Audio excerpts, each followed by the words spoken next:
Hello student, I am Arnab Das. Today we continue the topic oscillator. We already know that oscillator are basically classified into the three form or three category, and they are RC type of oscillator, one is the LC type of oscillator, and another one is the relaxation type of oscillator. For the RC type of oscillator, the oscillation process is done by using the two kind of passive element with also the active one, that is mainly resistor and capacitor. For the LC type of oscillator, their inductor and capacitor are the passive element which is introduced with also the active element. For the relaxation amplifier, their non-sinusoidal signal can be generated by the oscillation process. So today we elaborate with the topic for the RC oscillator. For the RC feedback oscillator are generally limits the frequency of 1 megahertz or less. That means if we are interested to generate in between 1 megahertz or less, that time this type of oscillator is most effective. Otherwise, this is not required for generating the higher value of 1 megahertz signal generation. RC type of oscillator basically two types. One is the Wien bridge and second one is the phase shift oscillator. Each and everyone has some advantage and also the some disadvantage. So we discuss both of one, that is the Wien bridge oscillator and the phase shift oscillator. For the Wien bridge oscillator, in here the circuit diagram is based with the active element, that is the operational amplifier of the op-amp. For the operational amplifier in here, it is connected into the inverting terminal with as a R1, and feedback is applied as a R2 with the inverting and output side, and their non-inverting terminal is connected with the two combination of resistor and capacitor. If you look as a uh, fairly, that time here ZS is basically the summation of this impedance value for the capacitor one and also the resistor one. That means ZS is the summation of XC plus of R. Same way, if you consider for the ZP, that time this will be the parallel combination of XC and R. This is an approach by which the same configuration is utilized on there. Look that here this one is the define, and for the ZS for the serial one, and this is for the Z of P, and here this is used for the input signal for this feedback network. This is the feedback network combination of these two, ZP and ZS, and from there the output will be used as the input for the ideal voltage amplifier. For the Wien bridge oscillator, if you consider for the loop gain, that time we have to calculate the value individual one for the A and the B. A is define the uh, loop gain for the forward path, and beta is the feedback loop gain. So from here, due to the reason of this is a inverting type of oscillation, inverting type of op-amp circuit configuration is used. So this is factor will be used as 1 plus of R2 by R1, and this is the form for the ZP and ZS. Already I told that for the ZP is the parallel combination of the XC. This is the XC parallel with the R. So here this value will be XC. If you write down, then it will be value will be 1 by of SC parallel with the R. And for the ZS, this will be XC parallel with, this is for the ZS, for the ZS this will be 1 by SC is added with the R. So if you calculate this one, that time automatically you can got the value for the ZP and ZS. If you put this individual value for individual position of the ZP, like this position and this one, and ZS for this position, then you can got it the ultimate equation for the T of S. This is for the T of S. If you put the ZP and ZP value, this is the ultimate equation one on there. Substituting the value for the S as a j omega, because we are interested to calculate the oscillation frequency. So for this reason, we are going to substitute the value for the S as a j omega. So that time the equation for T will become as such, that is T is equal T within bracket j omega 1 plus R2 by R1, and the S position you just write down as a j omega. Then the ultimate equation will be this one. So for the oscillation frequency, if we consider as a f0, that means for the angular frequency as a omega 0, you can write down t as a modified version of t of j of omega 0 here also at the omega position as a omega 0. To maintain the oscillation, that time should be, that time again I just repeat that, to maintain the oscillation for the oscillating frequency, that is the f0, that time should be the imaginary component as a 0. If the imaginary component is 0, that time from the previous equation, if you look on there, that time this term should be equal to as a 0. Look that this one is put it in this position, that is j omega rc plus of 1 by j omega rc is equal to 0 on there. So if you calculate this one, that time the value for the omega 0 will become as a 1 by of rc. So this is the angular frequency at the oscillation frequency one. Okay, here this is the calculation is given to you for understanding how you can got the value for the omega 0 as a rc. This is the starting equation, this is the starting equation, because imaginary part should be equal to 0 on there. If you just calculate, then the value will become largely as omega 0 is equal to 1 by of rc. So here we just write down again the for the oscillation frequency term for the loop gain. This is the loop gain term and the oscillation frequency. Already we know that how it is come on there.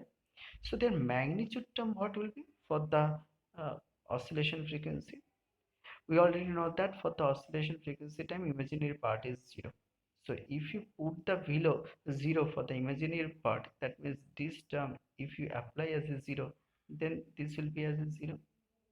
So here the value will become as a 1 is equal to, as a 1 is equal to, this will be 1 plus r by r1, r2 by r1, 1 by this one.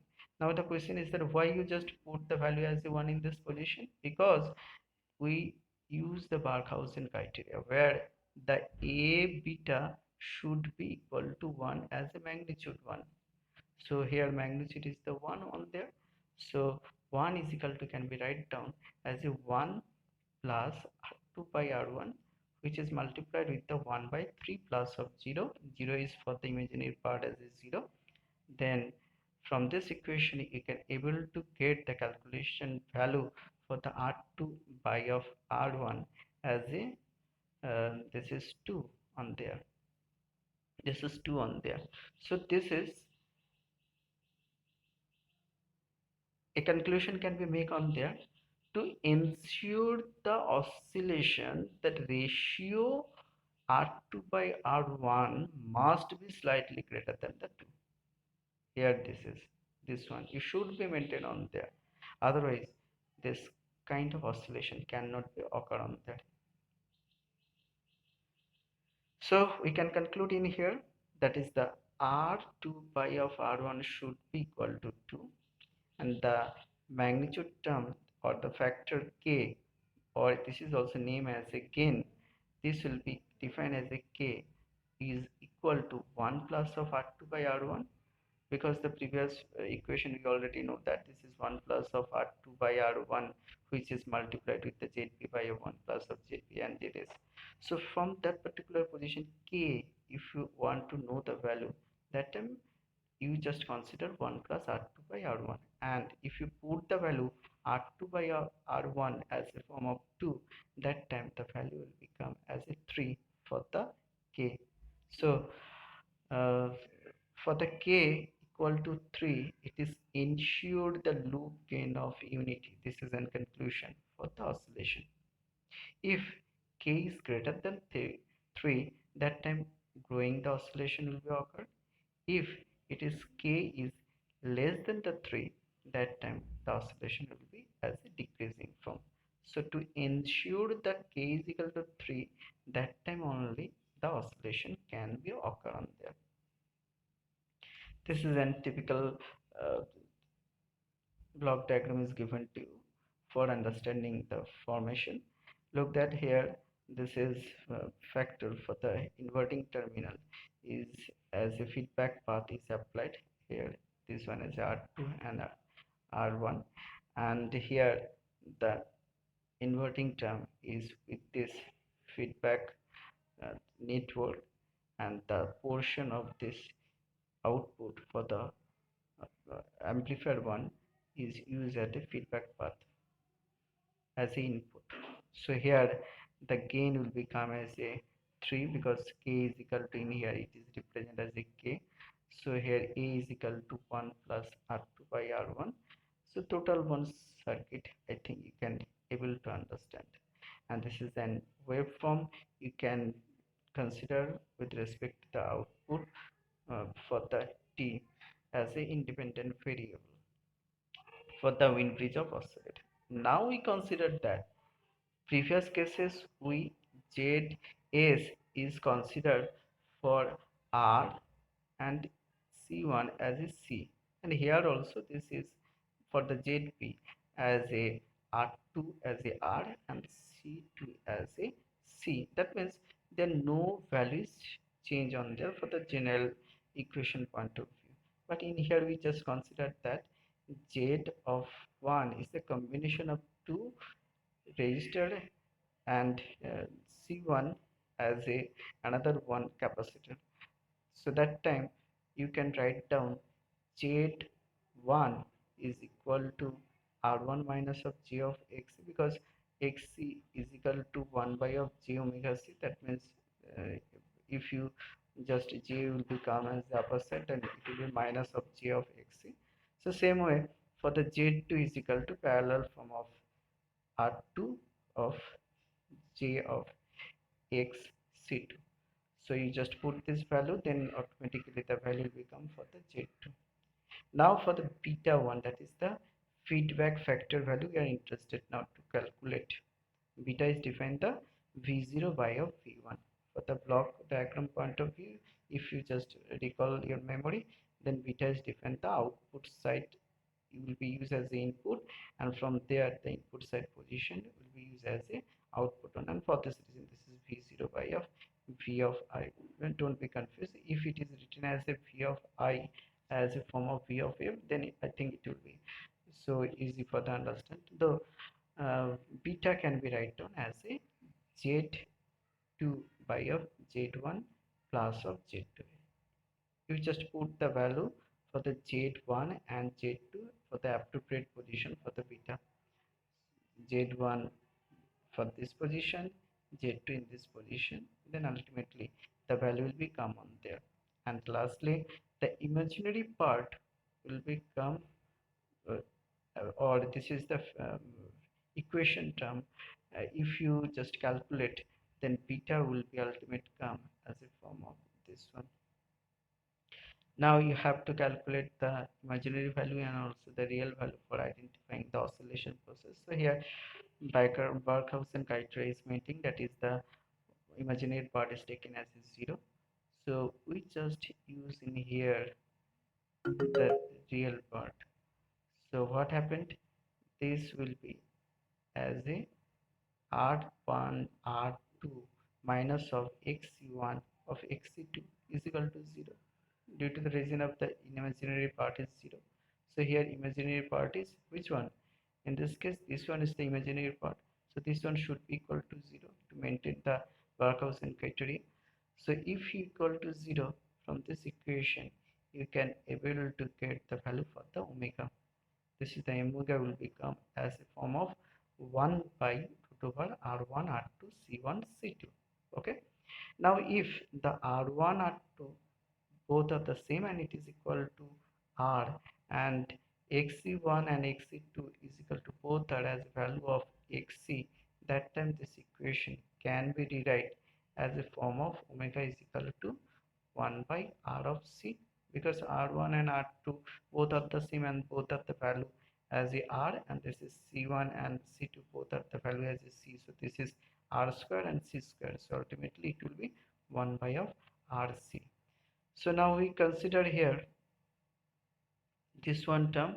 That time the generalized equation for the beta, that is the feedback factor value, will become as such, and from there you can able to identify the value also. Okay, and I already told that omega will become as a 1 by of rc, so you can able to got from this equal to value of 0. That means I am telling about that r square, I am telling about that r square plus of sorry, this is r r square minus of x square is equal to 0. If you calculate this one, that time the value automatically you can got it, omega c is equal to 1 by of rc. So this is a generalized form where you can able to identify the previous and each and every knowledge in here.